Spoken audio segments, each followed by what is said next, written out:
Welcome to my channel study strategy by NK. আজকের এই গুরুত্বপূর্ণ ভিডিওতে আমরা দেখব যত সমস্ত ইম্পর্টেন্ট আর্টিকেলস বিভিন্ন কম্পিটিটিভ এক্সামে জিজ্ঞেস করা হয় সেই সমস্ত আর্টিকেলস। আমরা জানি যে আমাদের অনেক আর্টিকেলস রয়েছে, এখন বর্তমানে 448 আর্টিকেলস রয়েছে। স্বাভাবিকভাবে সমস্ত আর্টিকেলস তো আমাদের পড়া সম্ভব নয়। আমরা কিছু গুরুত্বপূর্ণ আর্টিকেলস আছে যেগুলো আমরা পড়বো, এবং স্বাভাবিকভাবে পরীক্ষায় যদি কিছু একটা আনকমন আর্টিকেলস চলে আসে তাহলে সেটাকে আমরা অপশন এলিমিনেশনের মাধ্যমে অ্যান্সারগুলো করব। তো কিছুদিন পরেই আমাদের আরআরবি এনটিপিসির পরীক্ষা আছে, গ্র্যাজুয়েশন। অনেক প্রশ্ন আসে আর্টিকেলস থেকে, এবং আর্টিকেলস পড়লে অনেক সময় একটু ডিপ তোমার কনস্টিটিউশনের অ্যান্সারও কিন্তু করে দেওয়া যায়। তো আমরা এই ভিডিওটাতে আর্টিকেল 1 থেকে শুরু করে আর্টিকেল 51A পর্যন্ত আমরা পড়ব। ঠিক আছে, তো প্রথমে দেখা যাক যে আর্টিকেলস কতগুলো রয়েছে। 1950 সাল যখন আমাদের আর্টিকেল শুরু হচ্ছে, কেম ইনটু এক্সিস্টেন্স 26শে নভেম্বর 1949, তারপর 26শে জানুয়ারি 1950 থেকে যখন গিভেন টু আওয়ারসেলস হলো, তখন আমাদের আর্টিকেলসের সংখ্যা ছিল 395। কিন্তু বর্তমানে কিছু আর্টিকেলস অ্যাডিশন হয়েছে, অলদো কিছু ডিলিটেডও হয়েছে, দিয়ে এখন দাঁড়িয়ে আছে 448টা আর্টিকেল। পার্টস আমাদের রয়েছিল প্রথমে 22, এখন বেড়ে হয়েছে 25। পার্টসের যদি কথা বলা যায়, পার্টসে অ্যাকচুয়ালি 4টে অ্যাড হয়েছে আর একটা মাইনাস হয়েছে, সেই হিসেবে রেজাল্ট্যান্ট 3টে বেড়েছে। অ্যাডিশন বলতে 4A, 9A, 9B and 14A, এগুলো আমরা দেখে নেবো যে কি কি আর্টিকেল, কি কি পার্ট অ্যাডিশন হয়েছে। আর ডিলিশন বলতে 7টা। এখন প্রশ্ন হচ্ছে পার্টস কি? পার্টস হচ্ছে একটা কিছু কালেকশন অফ আর্টিকেলস, কিছু একই ধরনের আর্টিকেলসকে একসঙ্গে করে একটা পার্টসে রেখে দেওয়া হয়েছে। ঠিক যেমন আমরা বই পড়ার সময় আমাদের কিছু চ্যাপ্টার থাকে, কয়েকটা লেসন যেখানটায় রেখে দেওয়া হয়, ঠিক সেই কনসেপ্টে। তো এখন আমরা দেখবো যে 1 থেকে এই যে 25টা যে পার্ট রয়েছে সেইগুলো আমরা মুখস্থ করার কোনো ট্রিক্স আছে কিনা, সেটা আমরা আগেও দেখেছি ভিডিওতে। তো এটা হচ্ছে ট্রিক্স। 1 থেকে 11 পর্যন্ত যদি পার্ট পড়ার থাকে তাহলে আমরা এই ট্রিক্সে পড়তে পারি। You can fly directly from US to UP to meet Shyam and Ram. তো এইটা নিয়ে আমি বলছি না, বিকজ এটা নিয়ে আগেই পড়ানো হয়েছে। ইউ ফর হচ্ছে ইউনিয়ন অ্যান্ড ইটস টেরিটরিজ, যেটা 1 থেকে 4 পর্যন্ত রয়েছে। সি ফর সিটিজেনশিপ 5 থেকে 11 পর্যন্ত রয়েছে। এফ ফর ফান্ডামেন্টাল রাইটস 12 থেকে 35 পর্যন্ত রয়েছে। 4 হচ্ছে তোমার ডিপিএসপি, যেটা হচ্ছে 36 থেকে 51 পর্যন্ত রয়েছে। তারপর directly from fundamental duties 4A, that is 51A আর্টিকেলটা রয়েছে। আমরা যেহেতু এতদূর পর্যন্ত পড়ছি সেই জন্য আমরা শুধু এইটুকু দেখলাম। অলতো তোমরা কিন্তু গোটাটা মুখস্থ করবে, কারণ পরীক্ষায় বিভিন্ন সময় প্রশ্ন আসে যে পার্টস, কোন পার্টসে কি রয়েছে। যেমন হঠাৎ করে প্রশ্ন করবে সেন্ট্রাল স্টেট রিলেশনশিপ কোন পার্টসে রয়েছে, তখন এই ট্রিক্সটা যদি মুখস্থ থাকে তাহলে কিন্তু তোমরা সহজেই বলতে পারবে যে 11 নম্বরে আছে, মানে রাম ফর 11, মানে সেন্ট্রাল স্টেট রিলেশনশিপ তো 11তে আছে, এরকম ভাবে। ঠিক সেরকম ভাবে 12 থেকে 17 পর্যন্ত পার্টস মুখস্থ করার আমাদের কিছু নিয়ম আছে। যেমন fruit test sweet to eat, so on. Fruit, F for finance and intercourse 264 থেকে 300A। Test for trade and commerce, S for services, PSC and UPSC, public service কমিশনের কথা এখানে লেখা থাকে। 2 ফর হচ্ছে 14A। দেখো 14, আর একটা মনে রাখবে, যখনই কারোর নামের পাশে এ বা বি লেখা আছে মানে এটা হচ্ছে লেট অ্যাডিশন হয়েছে, মানে পরবর্তীকালে এটাকে অ্যাডিশন করা হয়েছে, না এ আর বি কেন থাকবে। তো এখানটায় 14A যেমন একটা অ্যাডিশন করা হয়েছে। ট্রিবিউনালস আছে। 15তে ইলেকশন কমিশন, যেটা এখন হট টপিক। 16তে রয়েছে special provision for certain class, SC ST, Anglo Indian ছিল, অলতো অ্যাংলো ইন্ডিয়ানদের সেটা সরিয়ে দেওয়া হয়েছে। 17তে অফিসিয়াল ল্যাঙ্গুয়েজ রয়েছে। আবার 18 থেকে 22 হিসেবে দেখলে আমরা দেখবো যে আমাদের লজিক হচ্ছে eat Maggi as tasty snack. E for হচ্ছে এমার্জেন্সি প্রভিশন, পরীক্ষায় বহুবার আসে যে এমার্জেন্সি প্রভিশন কোন পার্টে রয়েছে, তো it. M for miscellaneous. Amendment খুবই গুরুত্বপূর্ণ, 20 নম্বর পার্টে রয়েছে অ্যামেন্ডমেন্ট। তো এই যে 18 এবং 20 প্রচন্ড ইম্পর্টেন্ট।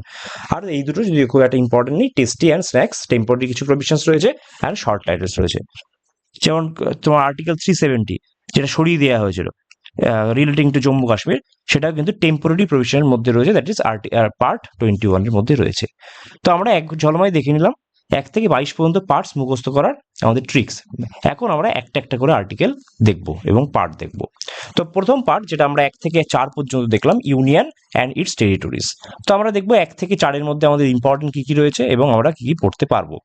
তো প্রথমেই আছে name and territory of the union, খুব ইম্পর্টেন্ট, বিকজ এখানেই কিন্তু একটা তোমার লেখা আছে Bharat, that is India, a union of states. এই ইউনিয়ন অফ স্টেটস, এই কথাটা কিন্তু এখানেই লেখা আছে। তো হঠাৎ করে পরীক্ষা প্রশ্ন আসে যে কোন আর্টিকেলে এরকম লেখা আছে ভারত, দ্যাট ইজ ইন্ডিয়া, এই ইউনিয়ন অফ স্টেটস, বা ইউনিয়ন অফ স্টেটস ভারতকে বলা হচ্ছে কোন আর্টিকেলে। তাহলে আমাদের অ্যান্সার হবে আর্টিকেল 1-এ।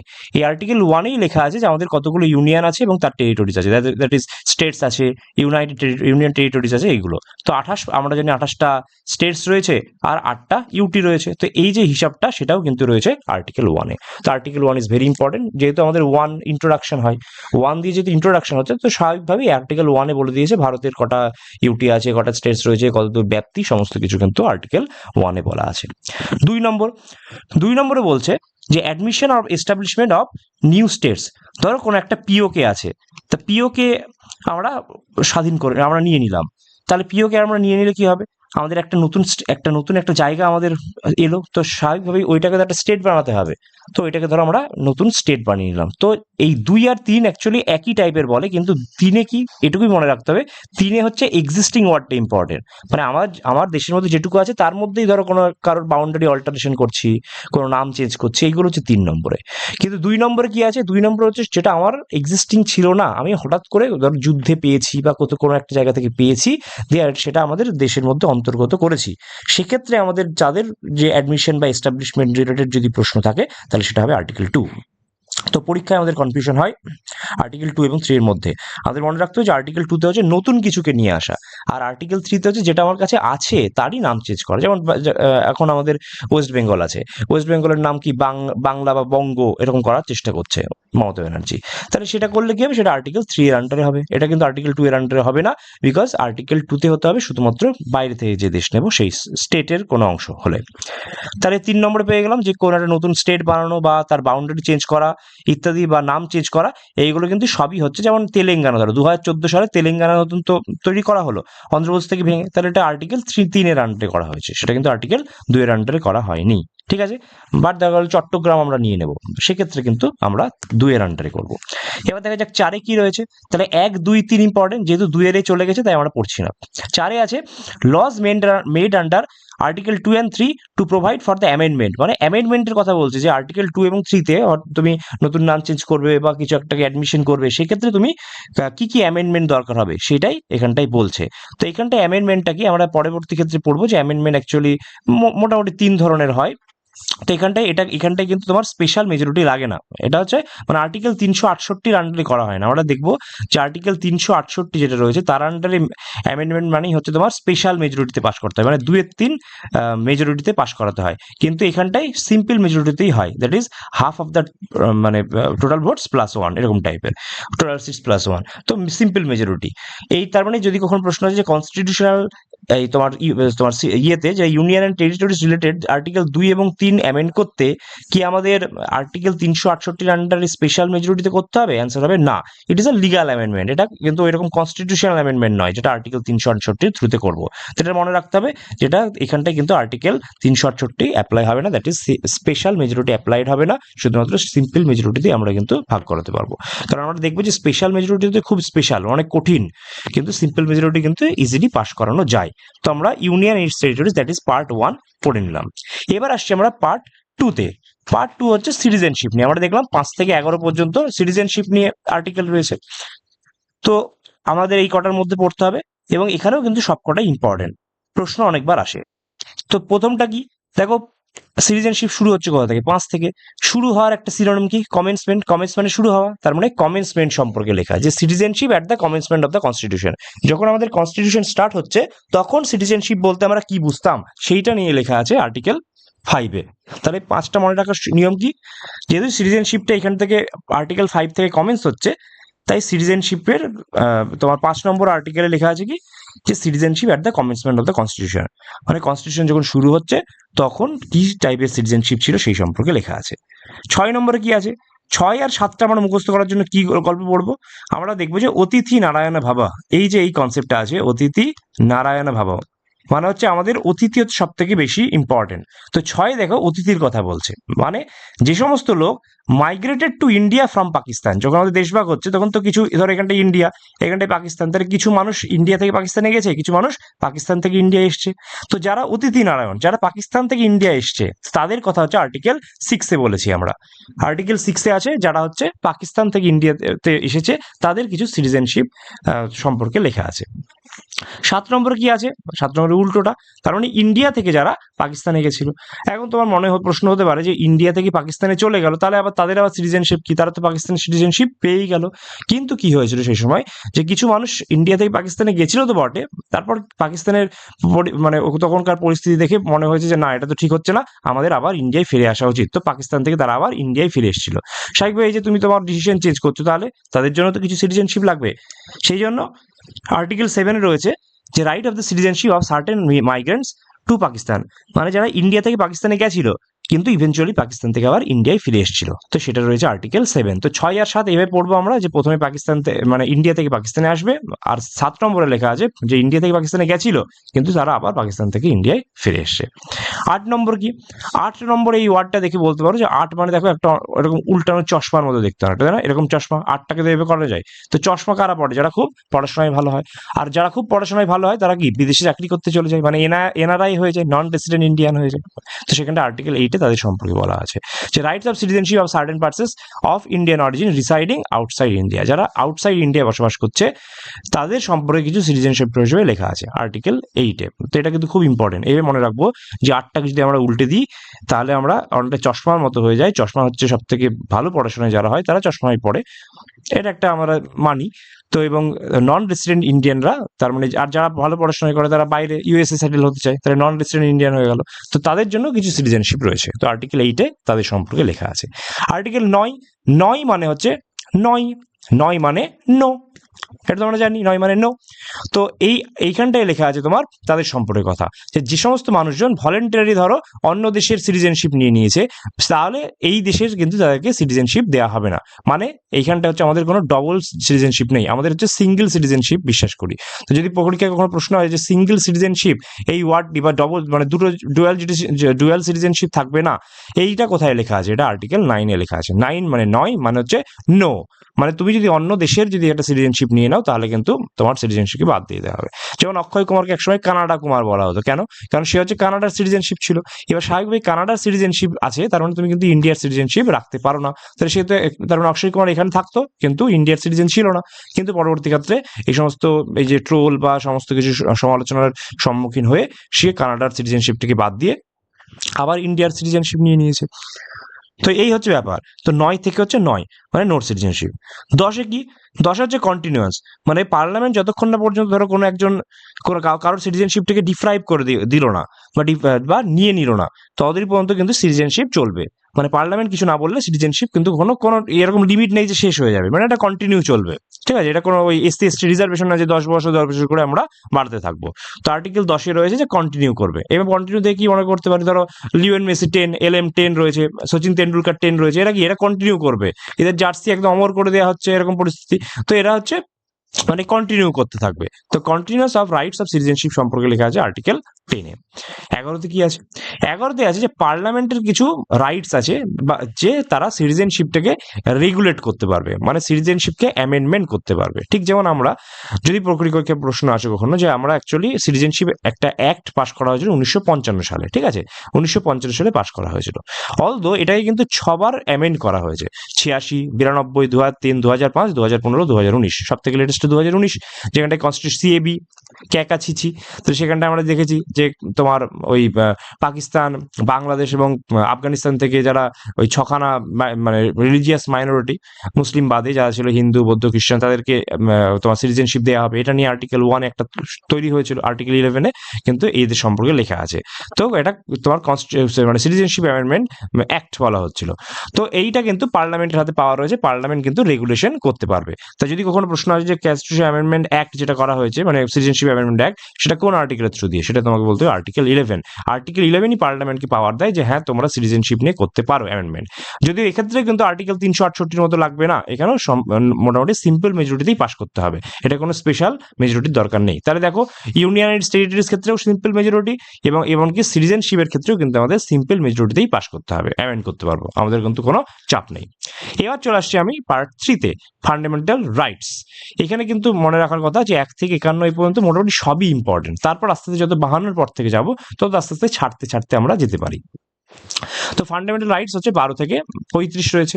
এই 12 থেকে 35 দ্যাট ইজ পার্ট 3। তো প্রথম 12 নম্বর আর্টিকেল কি লেখা আছে আমরা দেখবো যে 36 থেকে 51 যখন ডিপিএসপি দেখবো তখন দেখবো যে 36 নম্বর আর্টিকেলও এই একই জিনিস আছে, মানে আর্টিকেল 12তেও যা আছে আর্টিকেল 36এও কিন্তু সেম জিনিসই লেখা আছে, that is definition of states. Definition of states লেখা আছে। তো ডেফিনেশন অফ স্টেটস মানে কি? এখানে স্টেট মানে কিন্তু রাজ্য নয়, স্টেট মানে সবকিছুকে বোঝানো হয়। যেমন হচ্ছে দেখো লেখা আছে এখানটায় government and parliament of India, একেও স্টেট বলা হয়। তো পার্লামেন্টে একটা তোমার কনস্টিটিউশনে একটাই ওয়ার্ড ইউজ করা স্টেট, এবং স্টেট ওয়ার্ড ইউজ করে কিন্তু বিভিন্ন জিনিসের কথা উল্লেখ করা হয়। ঠিক যেমন government and parliament of India and it's executive and legislative, এটা হলো ঠিক সেরকম ভাবে government of legislature in states, যেমন সেন্টারের কথা বলছি তেমন স্টেটকেও মানে গভর্নমেন্ট তার বিধানসভাকেও বলছে state, that is executive and legislative. ঠিক আছে, তারপর all local authorities that is municipality, panchayat, district boards, improvement trust, এগুলোও কিন্তু স্টেটের ডেফিনেশনের মধ্যে আসছে। অনেক সময় প্রশ্ন করে যে which comes under, which doesn't come under the definition of states, তখন লিখতে হবে তোমাদের এগুলো মনে রাখতে হবে। 4 নম্বর কি বলছে যে all other authorities that is statutory or non statutory authorities, LIC, ONGC, SAIL, এগুলো সবগুলোই কিন্তু স্টেটের ডেফিনেশনের মধ্যে পড়ছে। তাহলে ধরো কোনো একটা প্রাইভেট কোম্পানি থাকলো, তাহলে সেটা কিন্তু স্টেটের ডেফিনেশনের মধ্যে পড়বে না, মানে এটা সরকারি হতে হবে, তবেই এটাকে ডেফিনেশন অফ স্টেটস এর মধ্যে রাখছে। আর্টিকেল 12তে কি থাকলো? Definition of states. 13তে কি আছে? 13তে কথাটাকে বলা হয় ডক্ট্রিন অফ ল্যাপস বা ডক্ট্রিন অফ সেভারেবিলিটিও বলে এটাকে। ঠিক আছে, এটা মানে কি? ধরো কোনো একটা ফান্ডামেন্টাল রাইটস আছে, এবার ফান্ডামেন্টাল রাইটসটা যদি এরকম হয় যে ধরো কোনো একটা ল আছে, এই লটা কোনো একটা পার্লামেন্ট পাস করলো, এখন এর মধ্যে কিছু একটা পোর্শন আছে যেখানটা হচ্ছে ফান্ডামেন্টাল রাইটস এর ভায়োলেশন হচ্ছে, তাহলে কি বলবে? তাহলে সরি সুপ্রিম কোর্টে অ্যাপ্রোচ করা হলো, সুপ্রিম কোর্ট তখন বললো যে না, এইটা যদি এরকম হয় তাহলে কিন্তু একে বাদ দিয়ে দিতে হবে, মানে যে অংশে কোনো একটা লয়ের যে অংশে তোমার ফান্ডামেন্টাল রাইটসকে ভায়োলেশন করা হবে সেই অংশটিকে আমাদের বাদ দিয়ে দিতে হবে। তো এখানেই লেখা আছে আর্টিকেল 13তে এই কথাটাই লেখা আছে। আমরা কিভাবে মনে রাখতে পারি? আনলাকি 13, মানে যে অংশটাতে আনলাকি হয়ে 13, যে অংশটাতে ফান্ডামেন্টাল রাইটস ভায়োলেট হবে সেখানটা আনলাকি হয়ে যাবে, তো আনলাকি 13 এর উপায়ে সে বাদ হয়ে যাবে, মানে সেই অংশটা, গোটা লটা কিন্তু ইনভ্যালিড হবে না, শুধু ওই অংশটুকু। যদি এবার দেখা যায় যে ওইটাই মেন, ওটাই ধরো কোর, দেখা গেল যে ওই যে অংশটাতে সমস্যা আছে ওইটুকুই কোর, যার ফলে গোটা লটাই ওর উপরে দাঁড়িয়ে আছে, তাহলে তো গোটা লটাই বাদ হয়ে যাবে। কিন্তু দেখা যায় যে ওটা একটা এক্সট্রা, যেটা ওটা বাদ দিলেও লয়ের উপর কোনো চাপ পড়ছে না, তাহলে কিন্তু ওই যে অংশটুকু, ওই পার্টটুকুকে ডিলিট করে দেওয়া হবে, মানে ওর উপরে গ্রহণ পড়ে যাবে। তার মানে সরি, ডক্ট্রিন অফ ল্যাপস নয়, এটা ভুল বলেছি, ডক্ট্রিন অফ ইক্লিপস। ঠিক আছে, মানে গ্রহণ পড়ে যাবে, ডক্ট্রিন অফ ইক্লিপস হয়ে যাবে ওর উপরে গ্রহণ। কিছুদিন আগে যেমন আমাদের লুনার ইক্লিপস হলো। ঠিক, তাহলে আর্টিকেল 13তে রয়েছে হচ্ছে doctrine of eclipse, that is তোমার লস যেটা ইনকনসিস্টেন্ট থাকবে বা ডিরোগেশন থাকবে ফান্ডামেন্টাল রাইটসের সঙ্গে, সেটাকে বাদ দিয়ে দেওয়া হবে। এখন ডক্ট্রিন অফ ল্যাপস তো আমরা জানি যে তোমার ডালহৌসি করেছিল ডক্ট্রিন অফ ল্যাপস, তাই তো? আচ্ছা, 14 থেকে আবার দেখছি আমরা ইকুয়ালিটি বিফোর ল। এবার আমরা কি করি, 14 থেকে আস্তে আস্তে আমরা একটা করে পোর্শন ভাগ করি, যেটা হচ্ছে আমাদের প্রশ্ন আসে যে ফান্ডামেন্টাল রাইটস কত ধরনের হয়। অ্যাকচুয়ালি ফান্ডামেন্টাল রাইটস হচ্ছে আমাদের টোটাল 6 ধরনের হয়, আগে 7টা ছিল, এখন 6টা রয়েছে। কেন 7টা ছিল? কারণ হচ্ছে আর্টিকেল 31 যেটা রয়েছে তোমার রাইট টু প্রপার্টি, সেটাকে কিন্তু সরিয়ে দেওয়া হয়েছে। তো এখন আমাদের এই যে ইম্পর্টেন্ট যে ফান্ডামেন্টাল রাইটস কতগুলো রয়েছে, এই প্রশ্নটি করলে আমাদের কিন্তু অ্যান্সার করতে হবে যে ফান্ডামেন্টাল রাইটস আমাদের আছে হচ্ছে 6টা। তাহলে ভাগ কি করে করছি? 1 নম্বরে বলছি যে 14 থেকে 18 পর্যন্ত আর্টিকেল যতটুকু আছে সবগুলোকে রাইট টু ইকুয়ালিটির মধ্যে রাখা যায়, রাইট টু ইকুয়ালিটি। তারপর 19 থেকে 22 পর্যন্ত সবগুলোকে রাইট টু ফ্রিডম। 23 থেকে 24 রাইট এগেনস্ট এক্সপ্লয়টেশন। 25 থেকে 28 হচ্ছে right to freedom of religion. 29 থেকে 30 cultural and education rights, and article 32 তে রয়েছে রাইট টু কনস্টিটিউশনাল রেমিডিস। তো এইগুলোকে আমরা অ্যাকচুয়ালি ফান্ডামেন্টাল রাইটস বলি, যে 6খানা ফান্ডামেন্টাল রাইটস রয়েছে। এবার আমরা কি হচ্ছে গ্রুপে পড়বো, যে 14 থেকে 18 হচ্ছে রাইট টু ইকুয়ালিটি। তো কি কি ইকুয়ালিটির কথা বলছে? প্রথমে বলছে ইকুয়ালিটি বিফোর ল, তাহলে লয়ের সামনে সবাই সমান, আইনের সামনে সবাই সমান, বড় লোক গরিব লোক এগুলো কিন্তু রুল বুকে লেখা আছে, অ্যাকচুয়ালি কিন্তু তা নেই। তোমার প্রেজেন্ট মানে অ্যাকচুয়ালি রিয়েলিটি কিন্তু সম্পূর্ণ আলাদা। ঠিক, তো 14তে আছে ইকুয়ালিটি বিফোর ল, লয়ের সামনে সবাই সমান, এটা মনে রাখলাম। 15তে কি আছে সব দেখো, 14 থেকে 18 পর্যন্ত কিন্তু সমস্ত মানে ইকুয়ালিটির কথা বলবে। 15 থেকে বলছে সমাজের সামনে সবাই সমান মানে কি, prohibition of discrimination on the grounds of religion, race, caste, sex or place of birth. এই সমস্ত নিয়ে কাউকে কিন্তু প্রহিবিট করা যাবে না, যাই তুমি এই ধর্মের, তুমি এই মেয়ে, বা তুমি হচ্ছে এই জাতির, তুমি গাঁয়ের ছেলে, এরকম করে কিন্তু ডিসক্রিমিনেশন করা যাবে না। আমরা দেখেছি আর্টিকেল 15 বলে একটা কিন্তু সিনেমাও হয়েছিল আয়ুষ্মান খুরানার। তো আর্টিকেল 15 হচ্ছে তোমার সমাজের সামনে সবাই সমান, দ্যাট ইজ প্রহিবিশন করা যাবে না, মানে প্রহিবিশন করতে হবে কোনো রকম ডিসক্রিমিনেশন এগেনস্টে, no discrimination against any religion, race, caste, sex আর প্লেস অফ বার্থ। এটা 16তে কি রয়েছে, 16 স্বাভাবিকভাবে রাইট টু তোমার ইকুয়ালিটি থাকবে। এখানে ইকুয়ালিটি বলছে কোথায়, পাবলিক এমপ্লয়মেন্টের ক্ষেত্রে, চাকরির ক্ষেত্রে অপরচুনিটির কথা বলছে, যে সকলকে সমান অপরচুনিটি দিতে হবে। অলদো এসসি এসটি ম্যাটারটা কিন্তু আর্টিকেল 16 কে ভায়োলেট করে না, ওখানে লেখা আছে যে এসসি এসটিদের জন্য কিন্তু তোমার ইয়ে করা হয়, মানে এমন হবে না যে কোনো ইউআর চলে গেল দিয়ে বললো এখানে 16 নম্বরে তো রাইট টু ইকুয়ালিটি বলা আছে, সবাই সমান অধিকার পাবে, তাহলে আমি আমার নাম্বার কম পেলাম, এসসি এসটি বেশি পেলাম, এসসি এসটি কম পেলে তবু কেন আমার চাকরি হলো না, তার জন্য কিন্তু একটা সাব ক্লজ ঢুকিয়ে দিয়েছে। তো এটা কিন্তু তোমার আর্টিকেল 16 কে ভায়োলেট করে না। 17তে কি আছে, 17 আছে অ্যাবলিশন অফ আনটাচেবিলিটি। এখন অলদো খুব একটা নেই, কিন্তু আগে তো খুব ছিল আনটাচেবিলিটি। তো অ্যাবলিশনও করা হচ্ছে, মানে সমাজের মানে রাইট টু ইকুয়ালিটি, মানে এটাকেও সমাজের সামনে সবাইকে ইকুয়াল করবো আমরা। 18তে কি রয়েছে, 18তে রয়েছে abolition of titles. Kangana Ranaut Padmashri পেয়েছে, হঠাৎ করে যদি সে বলতে শুরু করে যে আই এম পদ্মশ্রী কঙ্গনা রানাউত, ধরো নাম অ্যাড করে দিল, তুমি কিন্তু সেই নামটা অ্যাড করতে পারবে না, নিজের নামের সঙ্গে অ্যাড করতে পারবে না। তুমি বলতে পারো যে Kangana Ranaut is a Padmashri awardee, এটা আমরা বলতে পারি, কিন্তু আমরা কিন্তু নামের সঙ্গে ইউজ করতে পারি না। কিন্তু কি, এই যে আমরা ডক্টর ইউজ করি, ইঞ্জিনিয়ার ইউজ করি, এটা কিন্তু ইউজ করতে পারবো, বিকজ একাডেমিক তোমার টাইটেল কিন্তু ইউজ করা যেতে পারে। এমনকি এই যে আমরা মেজর ইউজ করি, কলোনেল ইউজ করি, এটাও কিন্তু ইউজ করতে পারবো, বিকজ এইটা এক্সেপশন রয়েছে। মিলিটারি এবং একাডেমিক ইম্পর্টেন্ট প্রশ্ন আসতে পারে যে অ্যাবলিশন অফ টাইটেল আছে, সমস্ত টাইটেল বাদ দিতে হবে, কিন্তু তুমি মিলিটারি আর এডুকেশন এই দুটো কিন্তু তোমার টাইটেলকে তোমরা ইউজ করতে পারবে। তাহলে দেখো 14 থেকে 18 পর্যন্ত রাইট টু ইকুয়ালিটি করলাম। ইকুয়ালিটি 14তে কি হলো, যে লয়ের সামনে সবাই ইকুয়াল। 15তে কি হলো, যে কোনো রকম ডিসক্রিমিনেশন করা যাবে না সেক্স, ক্রিড, কাস্ট এদের রেসপেক্টে। 16তে কি হলো, যে চাকরির ক্ষেত্রে পাবলিক এমপ্লয়মেন্টের ক্ষেত্রে সবাই ইকুয়াল। 17তে হলো আনটাচেবিলিটি থাকবে না, মানে সবাই ইকুয়াল, অ্যাবলিশন অফ আনটাচেবিলিটি। 18তে থাকলো যে কোনো রকম টাইটেল ইউজ করা যাবে না, টাইটেল ইউজ করলে সে ভাও খাবে, এখন টাইটেল পেয়েছে তো রায় বাহাদুর ইউজ করছে, ঠিক আছে, তো এইগুলোকে সরিয়ে দেওয়া হয়েছে। এখন আমরা দেখবো 19 থেকে 22 পর্যন্ত, আমরা 19 থেকে 22 আর্টিকেল পার্টটা কি দেখলাম, রাইট টু ফ্রিডম। তাহলে এখান থেকে সবকটাতে কিন্তু ফ্রিডম সম্পর্কে কিছু একটা বলবে। তো আর্টিকেল 19 কি বলছে, যে কিছু ফ্রিডম আছে, যে তোমার freedom of speech, freedom of expression, এই সমস্ত সম্পর্কে আর্টিকেল 19 লেখা আছে। খুব ইম্পর্টেন্ট আর্টিকেল 19 কিন্তু। আর্টিকেল 19 কি বলছে, যে তোমার freedom of speech and expression ইত্যাদি সম্পর্কে কিছু রাইটস এর সম্পর্কে আর্টিকেল 19 বলা আছে, এটা রাইট টু ফ্রিডম। তো আর্টিকেল 19টা কিন্তু শুধু এভাবে পড়লে হয় না, আর্টিকেল 19 আমাদের কিন্তু সাব আর্টিকেলও পড়তে হয়, যদিও এইগুলো আমরা গল্পের মাধ্যমে কিন্তু মুখস্থ করতে পারি। দেখা যাক আর্টিকেল 19 কি বলছে। তোমরা প্রথমে এই গল্পটা মনে রাখো, যে একজন লোক আছে, একজন নেতা আছে, তো সেই নেতাটা তোমার কথা বলছে, মানে বক্তৃতা দিচ্ছে। স্বাভাবিকভাবে সেই বক্তৃতা যখন দেবে, মানুষের কাছে যখন ইনফরমেশন গেছে যে হ্যাঁ এই নেতারা এসছে, তারা স্বাভাবিকভাবে তারা কি হবে, সব জায়গায় থেকে এসে তারা জমায়েত করবে, এবং সেই নেতারা বললো তোমরা তো জমা করলে, কিন্তু এইভাবে হলে তো হবে না, তোমাদের মধ্যে ইউনিটি লাগবে, তো ইউনিটির মাধ্যমে কিন্তু তোমাদের লড়াই করতে হবে। সেজন্য বললো কি তোমরা একটা অ্যাসোসিয়েশন তৈরি করো, অ্যাসোসিয়েশন করে তোমরা লড়াই করবে। এবার বলছে এই যে আমার যে মতবাদ, এই মতবাদটাকে তোমাদের মানে গোটা রাজ্যে বা গোটা দেশে যদি ছড়িয়ে দিতে হবে, তাহলে তোমাদেরকে মুভ করতে হবে, আমি তো সব জায়গায় যেতে পারবো না, আমার মতবাদ নিয়ে তোমাকে সব দিকে যেতে হবে। তাহলে এবার কি করছে, তাদেরকে বলছে তোমরা মুভ করো, যে কোনো জায়গায় মুভমেন্ট করো, তোমরা এদিক ওদিক যাও, আমার কথা বলো। আর তারা বলছে সেখানটায় গেলেও তো হবে না, শুধু গিয়ে বলে চলে এলাম তাহলে হবে না, ওখানটায় থাকতে হবে কয়েকদিন, মানুষকে বোঝাতে হবে, তার মানে সেখানটায় গিয়ে তোমরা একটু রিসাইডও করো, থাকো, এবং তারপর শুধু রিসাইড করো, এবার তাহলে তোমাকে পয়সা কে দেবে, তার মানে ওখানটায় তুমি কিছু কাজ করো, পাশাপাশি তুমি আমার যে মতবাদ সেটাকে ছড়াও। এইটুকু কনসেপ্ট মনে রাখলে দেখবে আমাদের আর্টিকেল 19 করতে পারবো। কিরকম, আমরা প্রথমে বললাম যে একজন মানুষ এসছে, সে হচ্ছে কিছু একটা মতবাদ দিচ্ছে, বক্তৃতা দিচ্ছে, তো right to freedom of speech and expression, speech দিচ্ছে, তার মানে এটাতে বললাম 1 নম্বরে আছে ফ্রিডম, কারণ আমাদের কিন্তু সিকোয়েন্স মুখস্থ করতে হয়, ঠিক আছে, সিকোয়েন্সের প্রশ্ন দেয়, বলে 19 ডিতে কি আছে, তখন আমাদের কিন্তু এটা করতে হয়। তো 1 নম্বরে কি আছে, right to freedom of speech and expression, মানে একজন মানুষ সে স্পিচ দিল। 2 নম্বরে স্পিচ শুনে কি হয়েছে, মানুষ জমায়েত হয়েছে, মানে অ্যাসেম্বল হয়েছে, দেখো right two assemble peacefully and without arms, obviously arms নিয়ে কিন্তু জমা হলে পিটিএ লাল করে দেবে। তারপর কি, তারপর বললো যে তুমি জমাতে হলে এখন অ্যাসোসিয়েশন তৈরি করো, তাহলে অ্যাসোসিয়েশন তৈরি করবে, right to form association or unions or cooperative societies. Association করার পর বলছে তুমি এবার মুভ করো, আমার মতামত তো সবারই কাছে জানাতে হবে। তাহলে দেখো right to move freely through out the territory of India, তুমি যে কোনো জায়গায় ফ্রিলি মুভ করতে পারবে। মুভমেন্ট করার পর বলছে ওখানটা রিসাইড করো, থাকো, তাহলে right to reside and settle in any part of India, তাহলে 5 নম্বরে রিসাইড করলো। কিন্তু শুধু রিসাইড করলেই তো হবে না, তোমাকে তো খেতেও হবে, আমাকে আমার মতবাদ যেমন ছড়াতেও হবে তেমনি তোমাকে খেতেও হবে, তাহলে খাওয়ার জন্য কিছু ব্যবসা বাণিজ্য করতে হবে। তাহলে বলছে right to practise any profession, trade, business etcetera.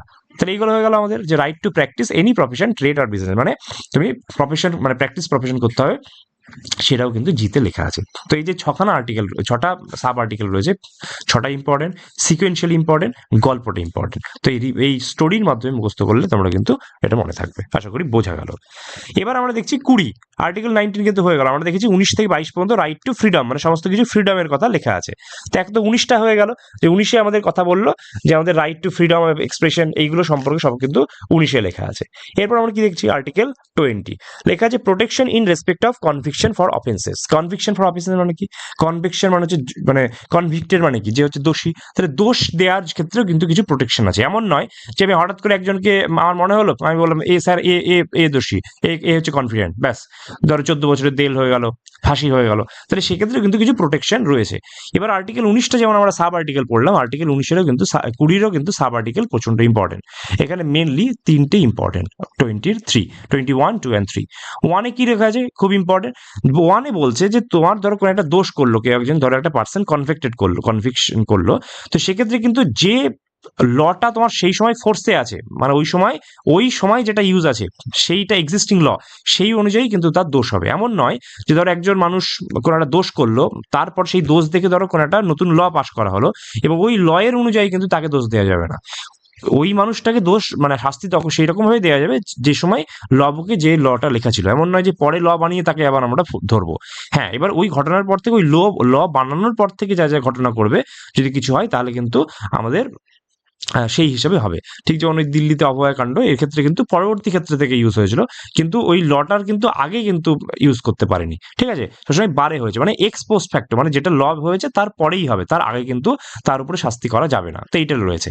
এবং আরেকটা কি রয়েছে, যে পেনাল্টিও দেওয়া যাবে না বেশি, যেটুকু লতে প্রেসক্রাইব লেখা আছে ওই টাইমে সেই হিসাবেই কিন্তু তাকে পেনাল্টি দিতে হবে, মানে তার শাস্তি হবে। এমন নয় যে পরবর্তী ক্ষেত্রে আমি একটা ল করলাম সেখানটায় মৃত্যুদণ্ড দিয়ে দিলাম, দিয়ে আমি তাকে মৃত্যুদণ্ড দিলাম, তাকে কিন্তু হবে না। ওই সময় যা এক্সিস্টিং থাকবে সেই অনুযায়ী করতে হবে। তো 1 ফর হচ্ছে এক্সিস্টিং, মানে যেটা আগে ছিল সেই অনুযায়ী তাকে শাস্তি দিতে হবে। 22-তে কি লেখা আছে, 2 মানে ডবল। 2 মানে কি, 2 মানে তো ডবল। তো এখানে হচ্ছে ডবল জিওপার্ডির কথা লেখা আছে, মানে একটা দোষের জন্য কিন্তু তোমাকে দুটো শাস্তি দেওয়া যাবে না। মানে একটা ধরো দোষ করলে দিয়ে বললো যে তোমাকে 10 বছর কারাদণ্ড চললো, এই 10 বছর কারাদণ্ড করার পর বলছে তোমার মৃত্যুদণ্ড দেওয়া হবে, তাহলে হবে না। একই কাজে কিন্তু দুটো করা যাবে না, মানে দুটো একই কাজের জন্য দুবার অফেন্স দেওয়া যাবে না। যেমন আগে সিনেমায় দেখা যেত যে একজনকে ধরো খুন করেছে, খুন করেনি, খুন করার অপরাধে তাকে জেলে ভরে দিয়েছে, সে একটা সময় জেল থেকে ছাড় পেয়েছে, সে জানে যে সেই লোকটা অ্যাকচুয়ালি লুকিয়ে আছে, ওই প্রসেনজিতের সিনেমায় দেখা যেত, এবং সে বেরিয়ে এসে এখন কি ডায়লগ দিচ্ছে যে তোমাকে খুন করার জন্যই তো আমাকে জেলে ভরেছিল, এখন আবার যদি তোমাকে খুন করি আমার কিছু হবে না। স্বাভাবিক, কারণ একজনকে মানুষ মারার জন্য কবার তোমার জেল হবে, তো একবার ভুয়োতে হয়েছে, এবার আসলে মেরে দিচ্ছি, এই যেরকম সিনেমায় দেখাতো, তাই না? তো 22-তে হচ্ছে ডবল জিওপার্ডি, ডবল মানে একটা মানুষকে কিন্তু দুবার বা মোর দ্যান ওয়ান্স কিন্তু একটাই অফেন্সের জন্য প্রসিকিউট করা যেতে পারে না বা পানিশমেন্ট দেওয়া যেতে পারে না। 23-তে কি লেখা আছে, 3 ফর হচ্ছে থার্ড পার্সন, একটা থার্ড পার্সন দরকার। এমন হলো ধরো একজনকে দেখবে সবসময় আমাদের ইয়েতে কি হয় যে একজন ধরো খুন করেছে, তো সে বলছে নিজেই যে স্যার আমি খুনি, তাহলেও কিন্তু তাকে তোমার শাস্তি দেওয়া হয় না, কারণ হচ্ছে একটা সাক্ষী লাগবে, সাক্ষী ছাড়া কিন্তু হবে না।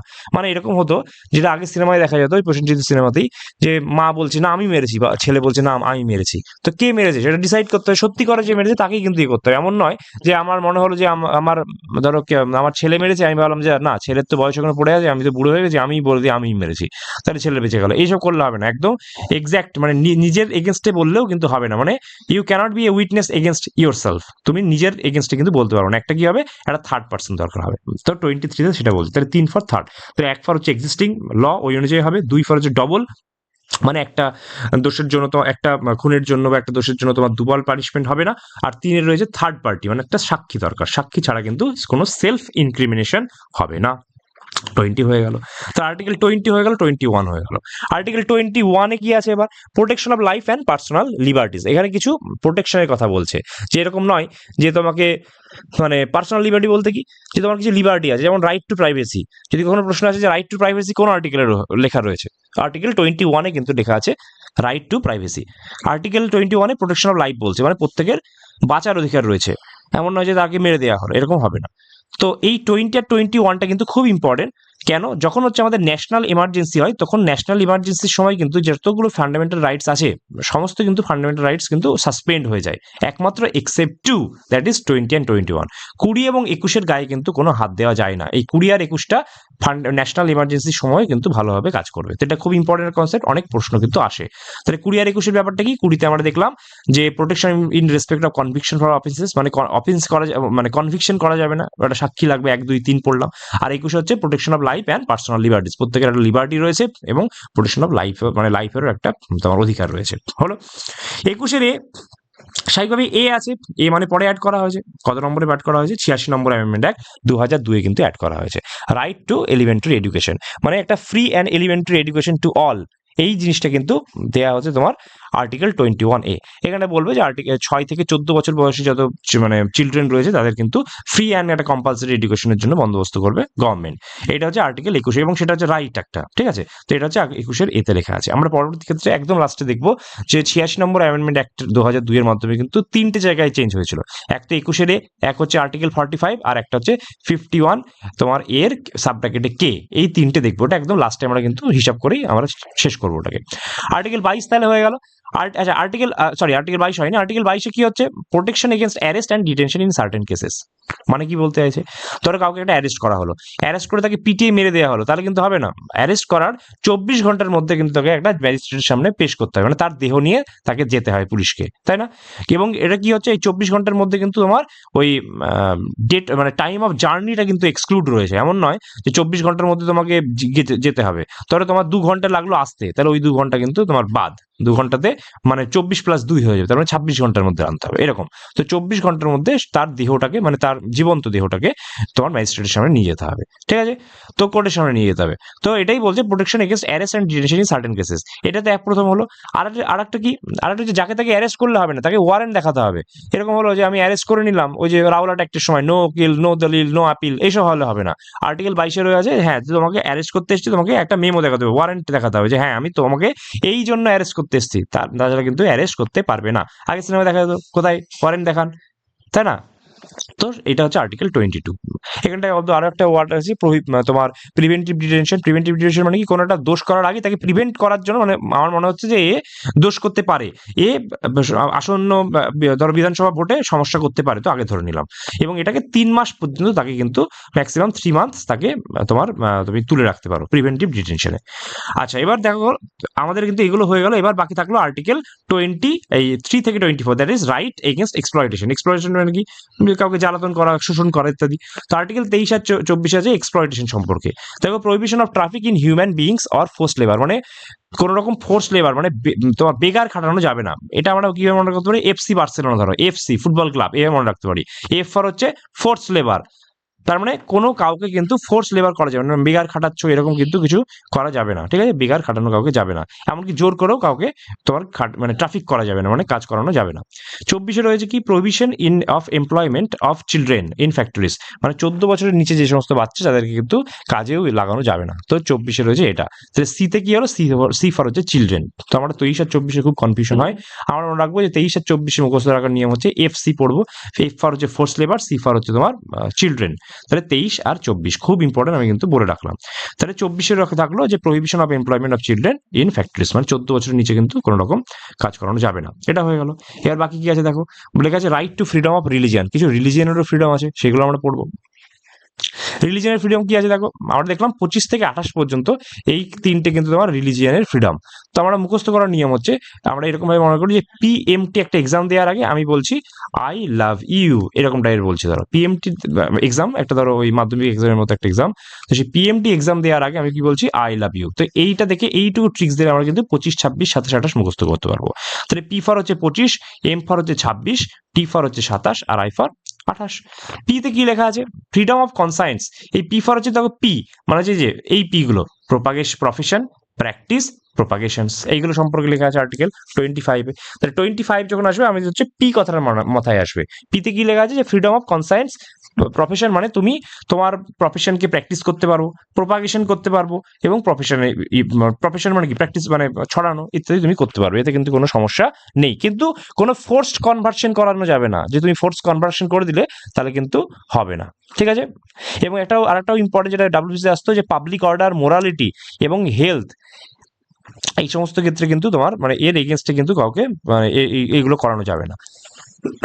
তো আর্টিকেল 25-এ আমি কি বললাম, যে পি ফর হচ্ছে propagation, practice, profession of conscience and religion concept. তো এটা হলো। 26-এ কি আছে? 26-এ এম মানে হচ্ছে ম্যানেজ, মানে দেখো freedom to manage religious affairs. তোমার কি কি রিলিজিয়াস অ্যাফেয়ার্স আছে এগুলো, এতে তুমি কিভাবে কি করবে সেটা কিন্তু তোমার হাতে রয়েছে, ঠিক আছে, সেটা তোমার হাতে রয়েছে। এর মধ্যে কোন ধরো কোন একটা মন্দির বানাবো, এটা তোমার হাতে রয়েছে, এটাতে ফ্রিডম রয়েছে, এর জন্য কেউ গভর্নমেন্ট কিন্তু মানে ঝামেলা করতে আসবে না, তোমার একটা ফান্ডামেন্টাল রাইটস আছে। তো freedom to manage religious affairs. টিতে কি আছে? টি ফর হচ্ছে ট্যাক্সেস। দেখো কোথায় ট্যাক্স লেখা আছে? ট্যাক্সেস। তাহলে হচ্ছে freedom as two payment of taxes for promotion of any particular reason, মানে হচ্ছে কোনো রকম ট্যাক্স পড়বে না, গভর্নমেন্ট কোনো রকম তোমাকে উপর ট্যাক্স আরোপ করবে না, যে হ্যাঁ তুমি এই রিলিজিয়ান করছো তো ট্যাক্স দাও, না, নো ট্যাক্স। তো কোনো রকম ট্যাক্সের কিন্তু ব্যাপার নেই, মানে কোনো পার্সনকে কম্পেল করা যাবে না যে এই তুমি ট্যাক্স দাও, ট্যাক্স দিলেই তোমাকে এই তুমি রিলিজিয়ানের কাজটা করতে পারবে, এরকম কোনো কিন্তু ট্যাক্স দেওয়া যাবে না। তাহলে পিএমটি প্রফেশন বা তোমার প্র্যাকটিস, এই ম্যানেজ, আর টি ফর হচ্ছে ট্যাক্স। আই কি লেখা আছে? আই হচ্ছে ইনস্ট্রাকশন। দেখো এখানটা কি লেখা আছে? I for instruction. তাহলে freedom as to attendance or religious instruction, মানে এখান থেকে কিছু ফ্রিডম রয়েছে যে কোথায় কোথায় তুমি রিলিজিয়াস ইনস্ট্রাকশন দিতে পারবে ইত্যাদি সম্পর্কে লেখা আছে। যেমন আমাদের আমাদের স্কুলের ক্ষেত্রে কি আছে, যে স্কুলগুলো সম্পূর্ণভাবে হোললি মেনটেন বাই স্টেটস, সম্পূর্ণ স্টেটের আন্ডার, সেখানে কিন্তু তুমি কোনো রকম রিলিজিয়াস কিছু বলতে পারবে না, কোনো রকম ইনস্ট্রাকশন তোমরা দিতে পারবে না। কিন্তু কিছু কিছু কিছু ক্ষেত্রে কি আছে, যেখানটায় রিলিজিয়াস পারমিশন তোমার পারমিটেডও আছে, যেমন হচ্ছে কিছু ইনস্টিটিউশন যেটা হচ্ছে অ্যাডমিনিস্ট্রেট করছে স্টেট, কিন্তু এস্টাবলিশমেন্ট করেছে কোনো একটা ট্রাস্ট বা ধরো মাদ্রাসা এরকম টাইপের, সেখানটায় রিলিজিয়াস ইনস্ট্রাকশন ইজ অ্যালাউড। আবার কিছু কিছু ক্ষেত্রে তোমার রিলিজিয়াস ইনস্ট্রাকশন হচ্ছে ভলেন্টারি বেসিসেও তোমার পারমিটেড আছে, যেমন হচ্ছে যে সমস্ত ইনস্টিটিউশন যারা হচ্ছে স্টেট থেকে মানে ফান্ড পাচ্ছে তারা সেখানে কিছু কিছু হতে পারে। কিন্তু যেটা সম্পূর্ণভাবে হোললি মেনটেন্ড বাই তোমার স্টেট, সেখানে কিন্তু কোনো রকম ইনস্ট্রাকশন তুমি দিতে পারবে না। তো আয়ে রয়েছে ইনস্ট্রাকশন। দেখো 27 থেকে 34 থেকে 28 পর্যন্ত কিন্তু আমাদের হয়ে গেল, দ্যাট ইজ তোমার ফ্রিডম অফ রিলিজিয়ান। এবার আমরা কি আছে দেখো, এবার আছে আমাদের কালচারাল অ্যান্ড এডুকেশনাল রাইটস। 29 আর 30 রয়েছে কালচারাল অ্যান্ড এডুকেশনাল রাইটস। তো এখানটায় 29 আর 30 কি রয়েছে, যে 29 আছে যে protection of interest of minority, মানে ধরো একটা মাইনরিটি স্টুডেন্ট রয়েছে, সে কিন্তু যে কোনো জায়গায় অ্যাডমিশন নিতে পারবে, সে যে কোনো জায়গায় কিন্তু পড়াশোনা করতে পারবে, তার সেক্ষেত্রে ফ্রিডম আছে একটা। তো 29 রয়েছে মাইনরিটির সেই সম্পর্কে, যারা হচ্ছে অ্যাডমিশন নিতে পারবে, পড়াশোনা করতে পারবে ইত্যাদি সম্পর্কে লেখা আছে, ঠিক আছে। মানে এখানে মাইনরিটির মধ্যে শুধু কিন্তু রিলিজিয়ান নয়, মানে তোমার লিঙ্গুইস্টিক মাইনরিটিও কিন্তু হতে পারে। আর আর্টিকেল 30-তে কি রয়েছে, যে সেই সমস্ত মাইনরিটি কিন্তু যদি নিজেরা চায় যে এস্টাবলিশমেন্ট করবো বা অ্যাডমিনিস্ট্রেট করবো কোনো একটা এডুকেশনাল ইনস্টিটিউশনকে, তারাও কিন্তু পারবে। তো আমরা এটা কিভাবে মনে রাখতে পারি, যে 29-এ তারা হচ্ছে পড়বে, আর 30-এ হচ্ছে তারা পড়াবে, মানে তারা তো আগে নিজে পড়বে যে কোনো জায়গায়, কোনো রকম সমস্যা হবে না, অ্যাডমিশন নিতে পারবে, সেটা হচ্ছে মানে মাইনরিটিরা, সেটা হচ্ছে 29-এ রয়েছে। আর 30-এ রয়েছে তারা পড়তেও পারবে, মানে তারা পড়াতেও পারবে, দ্যাট ইজ কোনো এডুকেশন ধর তৈরি করলো, এস্টাবলিশমেন্ট করলো বা অ্যাডমিনিস্ট্রেট করছে, এইগুলো কিন্তু তারা পারবে। আর্টিকেল 31 আমরা দেখলাম রাইট টু প্রপার্টি এলিমিনেটেড, সেটা আমরা বেশি পড়বো না। আর্টিকেল 32-তে কি রয়েছে, আর্টিকেল 32 রয়েছে কনস্টিটিউশনাল রেমেডিস। এই কনস্টিটিউশনাল রেমেডিস কিন্তু খুবই ইম্পর্টেন্ট, কারণ বি.আর. আম্বেদকর কিন্তু আর্টিকেল 32 থেকে বলেছিলেন soul and heart of the constitution বলেছেন, ঠিক আছে। তো আর্টিকেল 32টা এখন দেখবো। 32-তে কি লেখা আছে দেখো, হার্ট অ্যান্ড সোল বললেন, এটা আমি বললাম। এই সুপ্রিম কোর্ট আর্টিকেল 32 এর মাধ্যমে এটাকে বলছে কনস্টিটিউশন রেমেডি। রেমেডি মানে কি, একটা প্রতিকার, মানে ধরো তোমাকে কোনো একটা রাইটস থেকে ইয়ে করা হলো, বঞ্চিত করা হলো, তুমি কি হচ্ছে সুপ্রিম কোর্টে চলে যেতে পারবে, মানে this is justiciable in nature, খুব ইম্পর্টেন্ট। ফান্ডামেন্টাল রাইটস আর জাস্টিসিয়েবল ইন নেচার, তার মানে তোমাকে কেউ যদি তোমাকে বঞ্চিত করে, তুমি কিন্তু ডাইরেক্ট ইয়েতে সুপ্রিম কোর্টে চলে যেতে পারবে, বললে এই আমার কোনো ফান্ডামেন্টাল রাইটস দেওয়া হয়নি কেন, কোর্টে কেস করতে পারবে। তো খুব important, this is justiciable in nature, মানে তুমি you can approach to the justice, okay. তো এটা হচ্ছে রেমেডি। এই সুপ্রিম কোর্ট কিন্তু এই আর্টিকেল 32 এর আন্ডারে কিছু রিট তোমার ইস্যু করতে পারে, এটা খুব ইম্পর্টেন্ট। তো অলদো হাইকোর্ট যদি বলে, হাইকোর্ট কিন্তু আর্টিকেল 226 এর আন্ডারে করে, আর সুপ্রিম কোর্ট হচ্ছে আর্টিকেল 32 এর আন্ডারে করে। এবার অনেক প্রশ্ন আসে রিট থেকে। রিট আমাদের অ্যাকচুয়ালি রিট হচ্ছে 5 ধরনের। কি কি দেখো, habeas corpus, prohibition, mandamus, quo warranto, certiorari আমাদের কিন্তু মুখস্থ করতে হবে। হেভিয়াস কর্পস মানে কি, আমরা কিছু কিছু ওয়ার্ড দেখে আমরা কিন্তু বুঝতে পারবো। এটার মানে হচ্ছে টু হ্যাভ দ্য বডি, মানে একটা ধরো যেটা আমি বেশিক্ষণ আগে বললাম না আর্টিকেল 22 এর আন্ডারে, যে তোমার ধরো কাউকে ধরা হলো, তাই কিন্তু তার বডিটা কিন্তু তোমার প্রডিউস করতে হবে কোর্টের সামনে, তখন to have the body, body দেখাতে হবে। আগে এটা হতো ধরে নেওয়া হলো, মেরে পিটিয়ে তোমার মেরে দিল, মানে পিটিয়ে মেরে দিল, এরকম কিন্তু করা যাবে না, বডিটা তোমাকে পাঠাতে হবে। এবার বডি কিন্তু আবার নিথর বডি না, একদম সজীব বডি আনতে হবে, ঠিক আছে। কোয়ারেন্টে যদি বলি বা ম্যান্ডামাস যদি বলি, ম্যান্ডামাস হচ্ছে উই কমান্ড, মানে একটা কমান্ড বলবে যে আমরা তোমাকে ধরো কেউ একজন কাজ করছে না, একজন পার্সন আছে যে হচ্ছে ধর একটা পাবলিক অথরিটি, সে কোনো একটা কাজ করছে না, তখন সুপ্রিম কোর্ট বললো কি আরে তুমি এইটা জনসাধারণের সুবিধার জন্য কেন কাজ করছো না, তোমাকে এটা কাজ করা উচিত। তো এটা কমান্ড করছে যে প্লিজ তুমি ফান্ডামেন্টাল রাইটসটাকে মানে তোমার হোল্ড করার জন্য তুমি এই কাজগুলো করো, তো উই কমান্ড মানে ম্যান্ডামাস, ঠিক আছে। প্রহিবিশন মানে কি, প্রহিবিশন আচ্ছা সার্টিওরারিটা বলি, না কোয়ারেন্টটা বলি, যে কোয়ারেন্টটা আগে দেখো what is your warrant, quadrant মানে হচ্ছে হোয়াট ইজ ইয়োর ওয়ারেন্ট মানে অথরিটি। ধরো কোনো একটা পাবলিক সার্ভেন্ট কোনো একটা অফিসে আছে, ধরো সে হচ্ছে সেই এন্টাইটেল নয়, তাহলে হচ্ছে কোর্ট একটা ইস্যু করবে রিট যে আরে তুমি কোন ওয়ারেন্ট, ওয়ারেন্ট মানে কি authority, what is your authority, তুমি কেন এই তোমার সিটে বসে আছো, তুমি সরো। তো কোয়ারেন্ট মানে হোয়াট ইজ ইয়োর ওয়ারেন্ট, এই ট্রিক্সগুলো এই ওয়ার্ডগুলো মনে রাখলেই তোমরা কিন্তু অ্যান্সার করতে পারবে। এবার প্রহিবিশন আর সার্টিওরারি খুব কাছাকাছি। প্রহিবিশন কি বলছে, প্রহিবিশন বলছে ধরো একটা ধরো লোয়ার কোর্ট, একটা লোয়ার কোর্ট ধরো কোন একটা কোর্ট কেস নিয়ে কাজ করছে, তখন প্রহিবিশন, তখন সুপ্রিম কোর্ট কি বললো তুমি কেন কাজ করছো, তুমি ওটা নিয়ে করো না, তোমার ওটা জুরিডিকশনের বাইরে, তো প্রহিবিট করলো, বলছে তোমাকে আর শুনতে হবে না, আমি শুনবো। আর সার্টিওরারিতে কি হচ্ছে, সার্টিওরারি মানে সার্টিফাই ইট, এটার ওয়ার্ড হচ্ছে সার্টিফাই ইট, মানে তুমি বল ধরো ধরো কোনো একটা লোয়ার কোর্ট আছে, সে অলরেডি ইয়ে মানে রায় দিয়ে দিয়েছে, তখন সে সেটাকে হায়ার কোর্ট কি বলছে যে তুমি, বা সুপ্রিম কোর্ট কি বলছে যে তুমি ইয়ে করলে কি করে, তুমি একটা সার্টিফাই করো, তুমি কেন করলে, তোমার একটা জুরিডিকশনের বাইরে, ল্যাক অফ জুরিডিকশন বা এক্সট্রা জুরিডিকশনাল ম্যাটারে তুমি কেন এটাকে রায় দিলে, তো তোমার ইয়েটাকে বাদ দিয়ে দেওয়া হবে। প্রহিবিশন আর সার্টিওরারি হচ্ছে এই হচ্ছে কাছাকাছি একটা কনসেপ্ট। আমরা অলতো এখানটা আমরা দেখবো প্রহিবিশন আর সার্টিওরারির মধ্যে একদম সুন্দরভাবে পার্থক্য, দুটোই হচ্ছে এক্সেস অফ জুরিডিকশন বা ল্যাক অফ জুরিডিকশনের ক্ষেত্রে প্রযোজ্য। প্রহিবিশন মানে কি, দেখো নামের মধ্যে আছে, প্রহিবিশন পি মানে হচ্ছে প্রিভেন্টিভ, আর সার্টিওরারি সি মানে হচ্ছে কারেক্টিভ। প্রিভেন্টিভ আর কারেক্টিভের মধ্যে পার্থক্য কি, প্রিভেন্টিভ মানে ধরো একটা লোয়ার কোর্ট আছে, যেটা আমি বলছিলাম, লোয়ার কোর্ট সেটা নিয়ে কাজ করছিল, কোন একটা কেস শুনছিল, ধরো সে অলরেডি সেটার উপরে মানে অনগোয়িং আছে, কোন একটা অনগোয়িং কেস, এখন কিন্তু রেজাল্ট আসেনি কেসের, ঠিক আছে, তো সেই অনগোয়িং কেসের মানে অর্ডার এখন দেয়নি, সেই অনগোয়িং কেসকে ধরো বললো প্রহিবিট করলাম, আমাকে পাঠিয়ে দাও, সেটাকে প্রহিবিশন। আর সার্টিওরারি মানে কি, সার্টিওরারি মানে হচ্ছে তোমার কোন একটা অর্ডার অলরেডি পাস্ট হয়ে গেছে, লোয়ার কোর্টে অর্ডার অলরেডি পাস্ট হয়ে গেছে, কিন্তু সুপ্রিম কোর্ট বলছে কি যে না তুমি তো একটা এক্সট্রা জুরিডিকশনাল করেছো, এটা তোমার তো জুরিডিকশন নেই, তাহলে তোমায় কারেকশন করতে হবে, ওটা তো অর্ডার অলরেডি পাস হয়ে গেছে, তার মানে আমার কাছে পাঠাও, আমি ওটাকে কারেক্ট করবো। তো certiorari is corrective, provision is preventive, মানে হওয়ার আগেই প্রিভেন্ট করে আমি নিয়ে নিচ্ছি। আর সার্টিওরারিতে হচ্ছে সুপ্রিম কোর্ট লোয়ার কোর্ট থেকে কি করছে, লোয়ার কোর্ট বের করে দিয়েছে, বলছে ঠিক আছে তুমি বের করেছো, বাট আমার মনে হচ্ছে না তুমি ঠিক করেছো, কারণ তোমার একটা জুডিকশন বাইরে, তুমি আমাকে পাঠিয়ে দাও, আমি জিনিসটা দেখে কারেকশন করবো। তো এই হচ্ছে আর্টিকেল 32 এর মধ্যে খুব ইম্পর্টেন্ট, প্রহিবিশন আর সার্টিওরারির মধ্যে খুব কাছাকাছি একটা পার্থক্য। এবার কি দেখছি, এটা খুব ইম্পর্টেন্ট যে হাইকোর্টের রিট, এটা কিন্তু সুপ্রিম কোর্টের রিটের থেকে বড়। স্বাভাবিক তোমার মনে প্রশ্ন আসতে পারে যে আমি তো সারা জীবন সুপ্রিম কোর্টকে বড় শুনে এসেছি, হাইকোর্ট কবে থেকে শুরু হয়ে বড় হয়ে গেল, কিন্তু এই রিট জুডিকশনের ক্ষেত্রে কিন্তু বড় কেন, কারণ সুপ্রিম কোর্ট রিট জারি করতে পারে শুধুমাত্র ফান্ডামেন্টাল রাইটস ভায়োলেট হলে, কিন্তু হাইকোর্ট ফান্ডামেন্টাল রাইটস ভায়োলেট হলে তো আর্টিকেল 226 আন্ডারে করবেই রিট ইস্যু করতে পারবে, এই 5টা রিট, কিন্তু অর্ডিনারি যেগুলো রাইটস আছে সেগুলো ভায়োলেট করলেও কিন্তু হাইকোর্ট রিট জারি করতে পারবে। তাহলে স্বাভাবিকভাবে জুরিডিকশনটা কার বড় হয়ে গেল, হাইকোর্টের বড় হয়ে গেল, হাইকোর্ট ফান্ডামেন্টাল রাইটসও করছে, অর্ডিনারি রাইটসও করছে, কিন্তু সুপ্রিম কোর্ট শুধুমাত্র ফান্ডামেন্টাল রাইটস করছে। তাহলে এই একমাত্র কেস যেখানটায় হাইকোর্টের যে রিট সেটা কিন্তু সুপ্রিম কোর্টের রিট জুডিকশন থেকে বড় হলো। তাহলে আমরা পড়ে নিলাম 32 পর্যন্ত। 33 34ও ইম্পর্টেন্ট, ঠিক আছে। 33 তে কি, শুধু এটা মনে রাখবো যে ফান্ডামেন্টাল মানে পার্লামেন্টের কাছে কিছু পাওয়ার আছে, যেখানটায় ফান্ডামেন্টাল রাইটস তারা মিলিটারি ফোর্স, প্যারামিলিটারি, পুলিশ ফোর্সের উপর ইউজের মানে অ্যাপ্লিকেশনের ক্ষেত্রে তারা রেস্ট্রিকশন করতে পারে। কেন বলছি, তাহলে ফান্ডামেন্টাল রাইটস মানে কি, freedom of expression, freedom of assembly, এগুলো তো আছে। এখন যদি পুলিশ ভাবলো যে আমরা ধর্নায় হবো, আমরা অ্যাসোসিয়েশন বানাবো, তাহলে তো সমস্যা হয়ে যাবে, কারণ এটা তো একদম খুব ইম্পর্টেন্ট ইমার্জেন্সি একটা সার্ভিস, তাহলে এদেরকে কিন্তু ওই সমস্ত সব ফান্ডামেন্টাল রাইটস কিন্তু এদেরকে দিলে সমস্যা হয়ে যাবে। এরা দেখলো ধর্নায় বসে গেল, কেন স্যালারি বাড়ানো হচ্ছে না, কাজ পাচ্ছে, তারা তো হবে না। সেই জন্য কি বলছে, আর্টিকেল 33 আন্ডারে পার্লামেন্টের কিছু পাওয়ার আছে যারা রেস্ট্রিক্ট করেছে বা তুলে দিয়েছে যে সমস্ত কিছু মানে সাধারণ মানুষ যে ফান্ডামেন্টাল রাইটস পাচ্ছে সেটা কিন্তু কোনোটাই তোমার ইমার্জেন্সি প্রভিশনে থাকবে যে আর্ম ফোর্স বা প্যারামিলিটারি ফোর্স বা পুলিশ ফোর্স তারা কিন্তু সেই ফান্ডামেন্টাল রাইটসকে এক্সারসাইজ করতে পারবে না। আর্টিকেল 33 এটা আছে। আর্টিকেল 34 কি আছে, যখন কোনো একটা জায়গায় মার্শিয়াল ল অ্যাপ্লিকেবল আছে, মার্শিয়াল লতে কি তাই কাউকে বেরোতে মানা করেছে, 3 জনের বেশি থাকা যাবে না, সব বলেছে ধরো, সেই মার্শিয়াল ল এর সময় কিন্তু ফান্ডামেন্টাল রাইটস, যদি কেউ বললো দেখো হ্যাঁ কেন আমাকে অ্যাসেম্বল করতে দেওয়া হচ্ছে না, আমার তো ফান্ডামেন্টাল রাইটস আছে, তাহলে হবে না।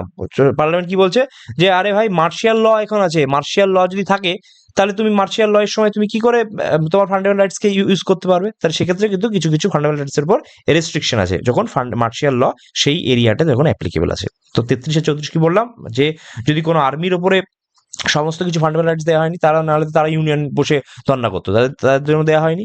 34 কি আছে, যে মার্শিয়াল ল যখন ইউজ হবে তখন সমস্ত কিছু ফান্ডামেন্টাল রাইটস কিন্তু পাবে না।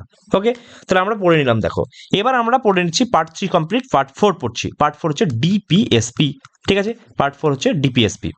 পার্ট 4 ডিপিএসপি কি, তোমরা আমরা কিছু পরেই পড়বো যে ফান্ডামেন্টাল ডিউটি বলে একটা কনসেপ্ট আছে, যেখানটা হচ্ছে ডিউটি অফ দ্য সিটিজেনশিপের কথা, সিটিজেনের কথা বলে, মানে নাগরিকদের কর্তব্য।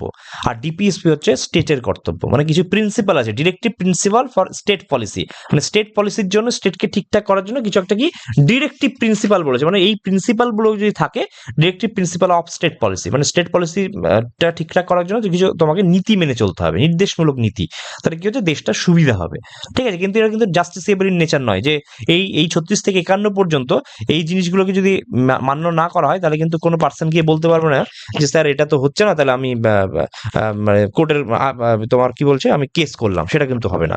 শুধুমাত্র ফান্ডামেন্টাল রাইটস কিন্তু জাস্টিসেবল, কিন্তু ফান্ডামেন্টাল ডিউটি অ্যান্ড ডিপিএসপি দুটোই কিন্তু নন জাস্টিসেবল ইন নেচার, মানে তুমি কোর্টে অ্যাপ্রোচ করতে পারবে না।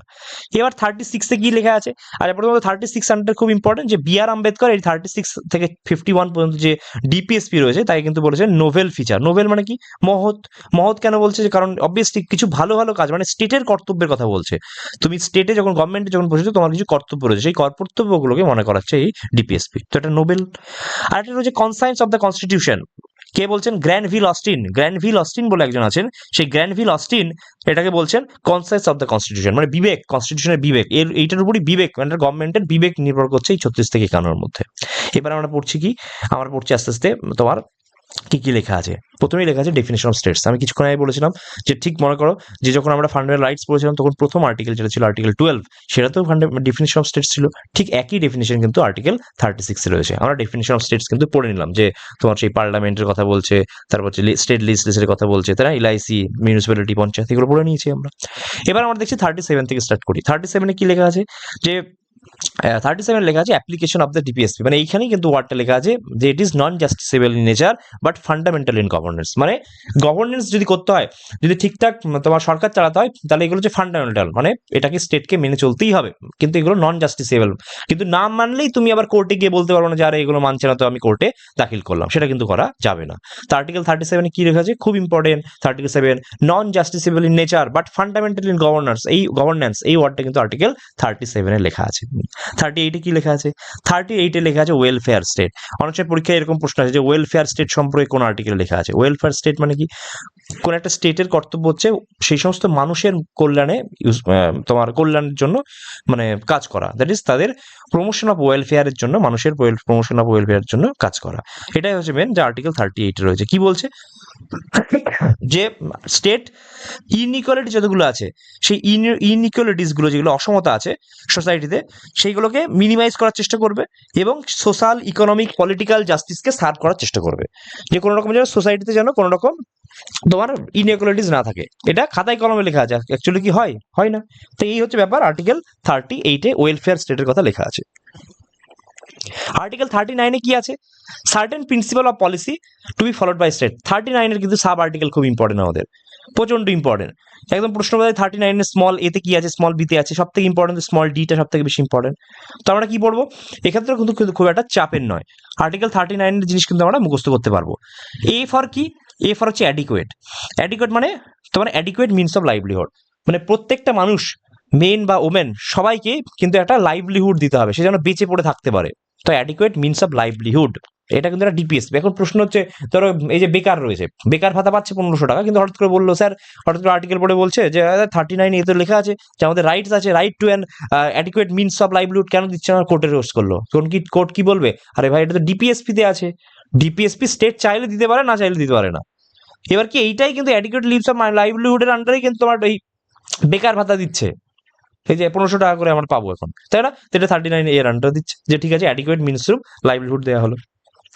বিতে কি লেখা আছে? বি ফর হচ্ছে বন্টন, আমরা এভাবে মনে রাখবো, বি ফর হচ্ছে বন্টন। বন্টন মানে কি? ডিস্ট্রিবিউশন।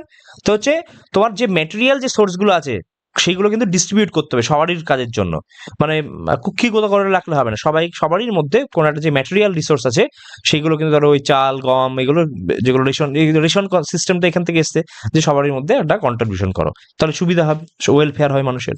সিতে কি লেখা আছে? সি ফর হচ্ছে কনসেন্ট্রেশন, মানে তুমি কনসেন্ট্রেশন করতে পারবে, ওয়েলদের কনসেন্ট্রেশন করতে পারবে না, মানে তোমার কাছে ধরো অনেক রয়েছে, মানে তুমি পাওয়ারফুল, তুমি সমস্ত জিনিসগুলোকে ধরো যখন চিনি পাওয়া যাচ্ছে না, তুমি চিনিগুলোকে কনসেন্ট্রেশন করে রাখলে, তাহলে হবে না, তোমাকে সেটা কিন্তু ডিস্ট্রিবিউট করতে হবে। ডিতে কি লেখা আছে? D is very important. D হচ্ছে তোমার মেন এবং ওমেন এদের ক্ষেত্রে equal pay for equal work হতে হবে। এটাও দেখো, এটাও কিন্তু সব জায়গায় হয় না, আমরা দেখি তো যে সিনেমায় রাশ্মিকা মান্দানা 10 কোটি পাচ্ছে, তো বিজয় দেবরকোন্ডা কিন্তু 100 কোটি পাচ্ছে, তাহলে কোথায় equal pay for equal work? তো নেই। তাহলে কিন্তু এটা স্টেট পলিসির মধ্যে রয়েছে, ডিপিএসপির মধ্যে রয়েছে, 39 ডি এর মধ্যে রয়েছে, there is to be equal pay for equal work in for both men and women. ইতে কি লেখা আছে? ইতে লেখা আছে হেলথের কথা বলছে, যে তোমার যত সমস্ত ওয়ার্কার্স রয়েছে মেন বা ওমেন, তাদের হেলথের উপর কিন্তু একটা লক্ষ্য রাখতে হবে, ঠিক আছে? তো এইটা মনে রাখবো যে হেলথের উপর কিন্তু লক্ষ্য রাখতে হবে, হেলথ সম্পর্কে, ওয়ার্কার্সদের হেলথ সম্পর্কে বলা আছে ইতে। আর এফ এ কি লেখা আছে? এফটা কিন্তু পরে অ্যাড হয়েছিল, 42nd অ্যামেন্ডমেন্ট অ্যাক্ট 1976 এর মাধ্যমে এফ অ্যাড হয়েছে। এফ এ চিলড্রেনদের কথা বলছে, যে শুধুমাত্র তোমার বাবা মার মানে ওয়ার্কার্স, ওই প্রথমে ইতে কি বলছে, বাবা মায়ের হেলথের কথা, তাহলেই হবে না, তাদের যে চিলড্রেন আছে তাদেরও কিন্তু একটা তোমার একটা হেলদি ম্যানারে তাদেরকেও কিন্তু বড় করতে হবে, মানে তাদের হেলথেরও কথা বলছে আর্টিকেল 39 এফ এ। তো এইগুলো আমরা পড়ে নিলাম, 39টা পড়ে নিলাম। 39 এ দেখেই বুঝতে পারছো, 39 এ মানে পরে অ্যাড হয়েছে 42 নম্বর অ্যামেন্ডমেন্ট অ্যাক্ট 1976 এর মাধ্যমে কিন্তু অ্যাড হয়েছে। এখানে রয়েছে equal justice and free legal add, মানে ধরো কারোর কাছে পয়সা নেই, তাকেও কিন্তু একটা লিগাল এড দেওয়া হবে, যে বলবে ঠিক আছে তোমার পয়সা নেই, তো কি হয়েছে, তোমাকে একটা ধরো অ্যাডভোকেট খুঁজে দেওয়া হলো, তো ফ্রি লিগাল এডের কথা বলছে, equal justice and free legal এডের কথা বলছে আর্টিকেল 39 এ, যেটা অ্যাড হয়েছে 42 নম্বর অ্যামেন্ডমেন্ট অ্যাক্ট 1976 এর মাধ্যমে, ইম্পর্টেন্ট কিন্তু, ঠিক আছে? ঠিক তেমনি আমরা দেখবো 43 এর এটাও কিন্তু অ্যাড হয়েছে 42nd অ্যামেন্ডমেন্ট অ্যাক্ট 1976 এর মাধ্যমে, তাহলে 39 আর 43 দুটোই কিন্তু 42 এর মাধ্যমে অ্যাড হয়েছে। 40 কি রয়েছে? Very very important, organisation of village panchayat, village panchayat সম্পর্কে লেখা আছে 40-তে। 41 এ কি আছে? 41 মানে I want just one work, এভাবে মনে রাখতে পারো, একটাই আমার কাজ লাগবে।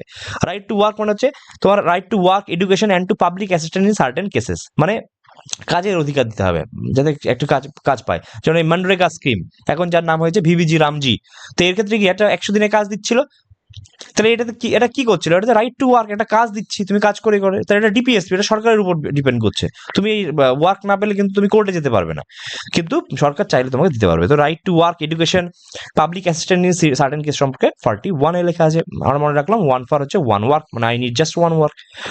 টু ফর হচ্ছে আমরা জানি যখন একটা মা থাকে তার বাচ্চা হয় তখন সে দুটো হয়ে যায়, তো এখানে দেখো ম্যাটারনিটি রিলিফ, এভাবে আমরা 42 এর সঙ্গে 2 রিলেট করে কিন্তু এই ম্যাটারনিটি রিলিফটা আমরা মনে রাখতে পারি, যে 42-তে আছে ম্যাটারনিটি রিলিফ সম্পর্কে লেখা, ঠিক?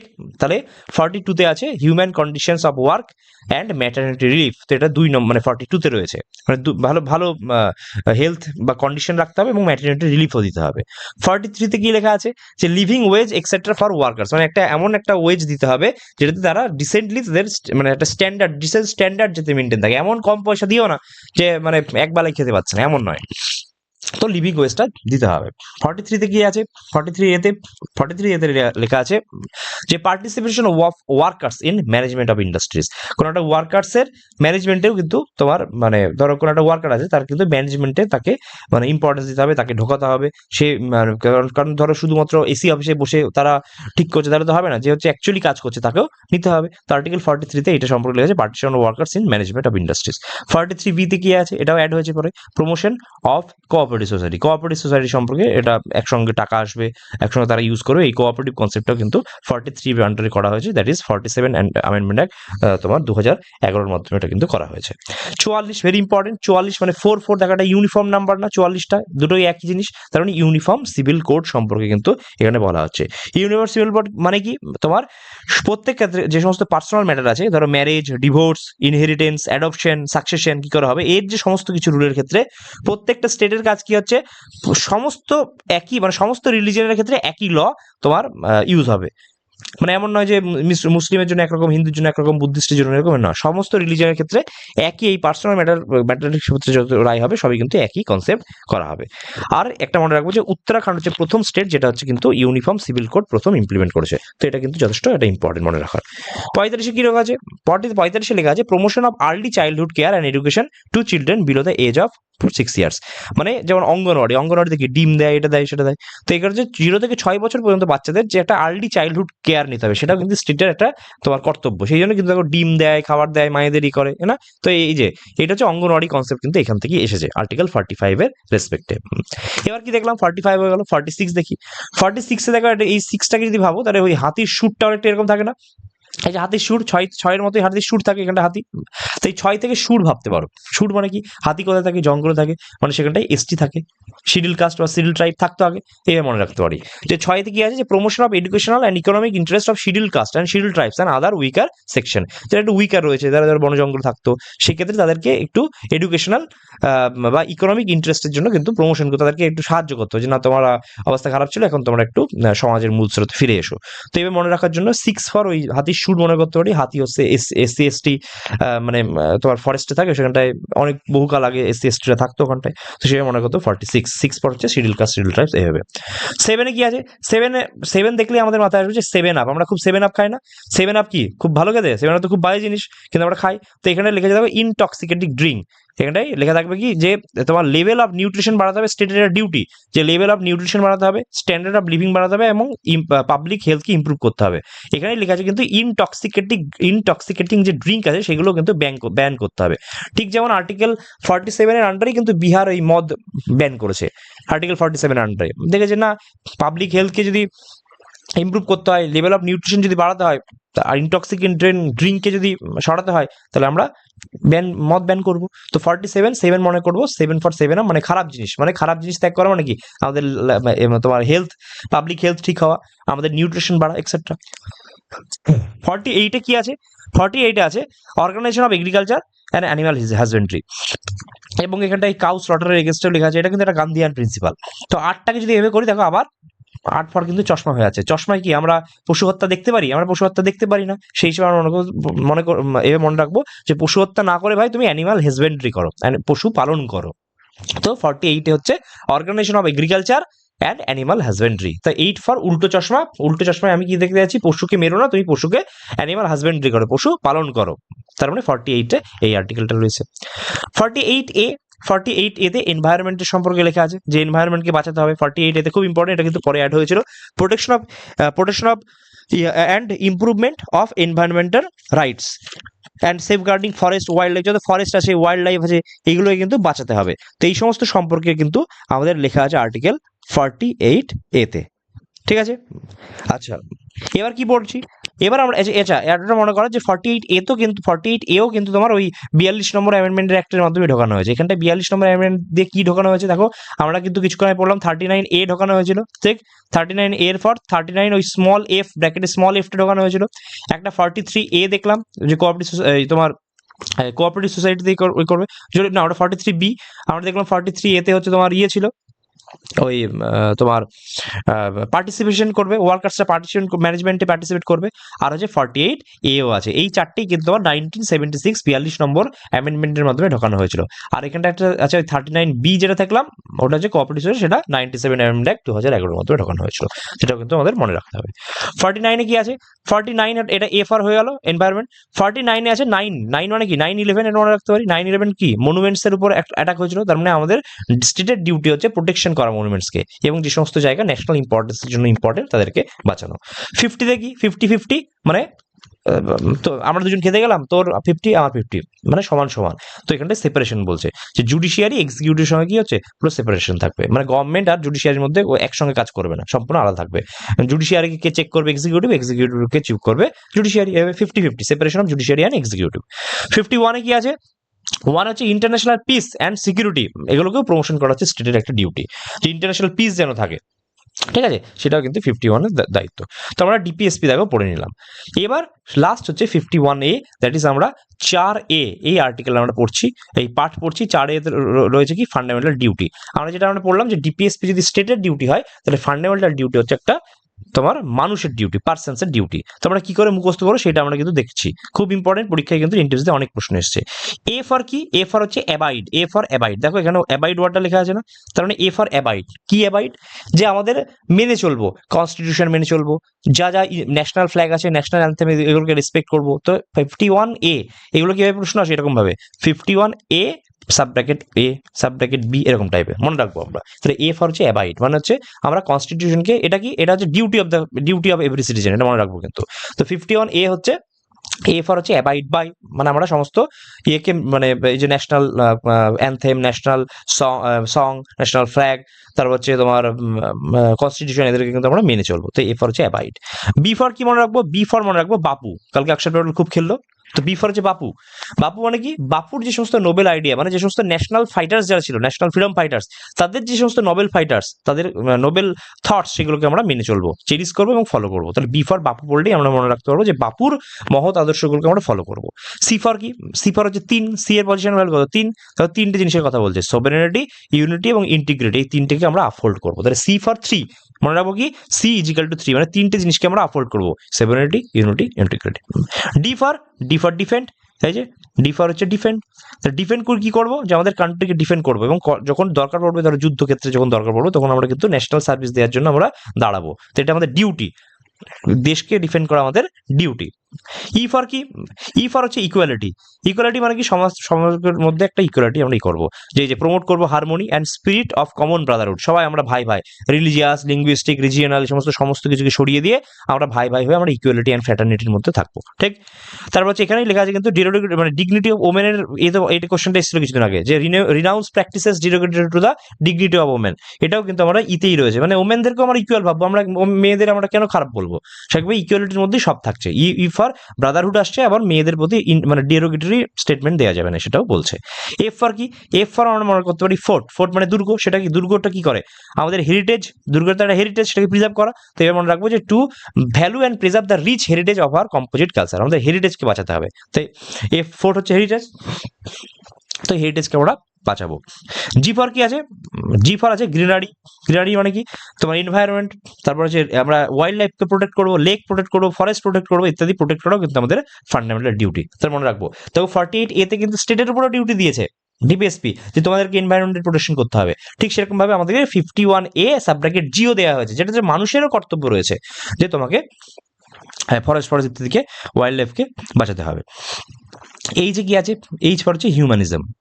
হিউম্যানিজম মানে কি, দেখো scientific temper, humanism, spirit of inquiry and reform, এগুলোকে আমাদের এই করতে হবে। তাহলে এইচ মনে রাখলাম আমরা হিউম্যানিজম, আর তার মধ্যে সঙ্গেই আসবে আমাদের সাইন্টিফিক টেম্পার, এগুলোকে আমাদের ডেভেলপ করতে হবে। আই ফর কি আছে, আই ফর মানে আমি এরকম বললাম আই, তাহলে আই ফর অ্যান আই, এটা আমরা শুনেছি না, আই ফর অ্যান আই, মানে একটা চোখ নিয়ে আর একটা চোখ তুলে দেবো, এইসব করা যাবে না, তুমি অ্যাবজিউর করো ভায়োলেন্স, কোনো ভায়োলেন্স করা যাবে না, এটা আমাদের ডিউটি। তাহলে safeguard public property and abjure violence, এটাও রয়েছে আই। যেতে কি আছে, যে পর পড়তে পারো তুমি জাডেজা। জাডেজা কি ছিল, অলরাউন্ডার সব দিক ক্ষেত্রে। তো আমাদের এটা কর্তব্য হওয়া উচিত যে আমরা স্ট্রাইভ করব towards excellent in all spare, মানে প্রত্যেকটা জায়গায় আমরা কিন্তু প্রত্যেকটা জায়গায় কিন্তু আমরা এক্সেল করার চেষ্টা করব এবং একসঙ্গেও করার চেষ্টা করব। তো এইটা লেখা আছে যেতে। আর কেতে কি আছে, কে ফর হচ্ছে কিড। কিড মানে বাচ্চাদের কথা বলছে এখানটায়, মানে প্যারেন্টস বা গার্জিয়ানদের একটা ডিউটি রয়েছে, যে 6 থেকে 14 বছর পর্যন্ত যে বাচ্চাগুলো রয়েছে তাদের কিন্তু যাতে পড়াশোনা যারা করতে পারে, ইত্যাদি করতে পারে, তাদের ক্ষেত্রে কিন্তু একটা তোমার সুযোগ সুবিধা দিতে হবে। এখন তোমার মনে হতে পারে, দেখো এই জিনিসটা তো 21 এতেও পড়লাম, কিন্তু 21 এটা ছিল ফান্ডামেন্টাল রাইটস, যেখানটা হচ্ছে একটা কর্তব্য ছিল, মানে একটা যে রাইটস ছিল, আর এটা হচ্ছে একটা ডিউটি বলেছে, যে ঠিক আছে স্টেট তো দেবেই, কিন্তু তুমিও বাড়িতে চেষ্টা করো, প্যারেন্টসদেরও তো দায়িত্ব, প্যারেন্টসরা যদি কাজে পাঠিয়ে দেয় বাবা মাকে, তাহলে ছেলেকে, তাহলে কি করা হবে, প্যারেন্টসদেরকে তো আটকাতে হবে। তো এটা কেতে লেখা আছে। আর একটা জিনিস ইম্পর্টেন্ট, যে আর্টিকেল 51A কিন্তু অরিজিনালি কনস্টিটিউশনে ছিল না, এটা কিন্তু পরে অ্যাড হয়েছে 42 নম্বর অ্যামেন্ডমেন্ট 1976 এর মাধ্যমে। কটা হয়েছিল অ্যাড, তোমার 10টা হয়েছিল এবং তারপর কিন্তু আরও একটা অ্যাড হয়েছে, এখন 11টা রয়েছে। ঠিক আছে, এই একটা কোনটা, এই যে লাস্টেরটা, এটা 86 নম্বর অ্যামেন্ডমেন্ট অ্যাক্ট 2002 এর মাধ্যমে কিন্তু এটা অ্যাড হয়েছে। আমরা পড়ে নিচ্ছি, এইটা শেষ। সেটা হচ্ছে article 21A, article 45 and article 51K এর মধ্যে কি কনফিউশন থাকে। আমরা জানি এটা ফান্ডামেন্টাল রাইটস, একটা ডিপিএসপি, একটা ফান্ডামেন্টাল ডিউটিস। এটা 6 থেকে 14 বছর পর্যন্ত যে বাচ্চাগুলো রয়েছে কি বলে, যেটা হচ্ছে তোমাদের রাইটস, যে তোমরা ফ্রি অ্যান্ড এলিমেন্টারি এডুকেশনটা পাবে। ফ্রি অ্যান্ড কম্পালসারি বা এলিমেন্টারি যে এডুকেশনটা রয়েছে সেটা কিন্তু তোমরা পাবে, এটা তোমাদের ডিউটি। তোমরা যদি এটা না পাও তাহলে এটা যদি তোমাদের রাইটস, এটা যদি তোমরা না পাও তাহলে তোমরা কোর্টে যেতে পারো। ঠিক আছে, 0 থেকে 6 পর্যন্ত কি বলছে, যে 0 থেকে 6 হচ্ছে তোমার ডিপিএসপি, মানে স্টেট যদি চাই তাহলে 0 থেকে 6 বছরের বাচ্চাদের জন্য তোমাকে কিছু সাহায্য করবে, যে অঙ্গনওয়াড়ি, এই কনসেপ্ট হচ্ছে স্টেট করবে। আর 51A রয়েছে যে 6 থেকে 14 বছর পর্যন্তই। দেখো এগুলো কিন্তু এজ ব্র্যাকেটেরই আলাদা, এটা 0 থেকে 6, এটা 6 থেকে 14, এটা 6 থেকে 14, কিন্তু কনসেপ্টে আলাদা। এটা হচ্ছে প্যারেন্টসের ডিউটি আর এটা হচ্ছে স্টেটের ডিউটি। স্টেট পড়াশোনা, স্টেট তোমাকে পড়াবে, আর এখানে হচ্ছে প্যারেন্টসদেরও তো পাঠাতে হবে। প্যারেন্টস যদি না পাঠাতে তাহলে কি করে স্টেট পড়াবে, তাই প্যারেন্টসদেরও ডিউটির কথা লেখা আছে। এই আর্টিকেল 51A কার মাধ্যমে ঢোকানো হয়েছিল, 86 নম্বর অ্যামেন্ডমেন্ট অ্যাক্ট 2002 এর মাধ্যমে ঢোকানো হয়েছে। তো আমরা মোটামুটি পড়ে নিলাম। অলদো আর একটু পড়তে হয়, যেটা আমরা লিখিনি এখানটায়, যে আমাদের যে ফান্ডামেন্টাল ডিউটি রয়েছে, সেই ফান্ডামেন্টাল ডিউটি কিন্তু অ্যাকচুয়ালি তোমার কোন কমিটি রিকমেন্ড করেছিল, শরণ সিং কমিটি কিন্তু রিকমেন্ড করেছিল। অলদো আর একটা প্রশ্ন আছে যে শরণ সিং কমিটি কটা তোমার রিকমেন্ড করেছিল। প্রথমত হচ্ছে আমরা যেটা বললাম যে 42 নম্বর অ্যামেন্ডমেন্ট অ্যাক্টের মাধ্যমে ঢুকেছিল। 42 নম্বর অ্যামেন্ডমেন্ট অ্যাক্ট 1976 এর মাধ্যমে তোমার 10টা ফান্ডামেন্টাল ডিউটি ইনসার্ট করা হয়েছিল। কিন্তু শরণ সিং কমিটি যে রিকমেন্ডেশন দিয়েছিল সেখানে কিন্তু বলেছিল সেটা 8টা অ্যাড করতে বলেছিল। ঠিক আছে, 8খানা অ্যাড করতে বলেছিল, কিন্তু সেটাকে না শুনে অ্যাকচুয়ালি 10টা করা হয়েছে, ওর 5টা আর তোমার ইন্দিরা গান্ধীর 5টা নিয়ে টোটাল 10টা বানানো হয়েছিল।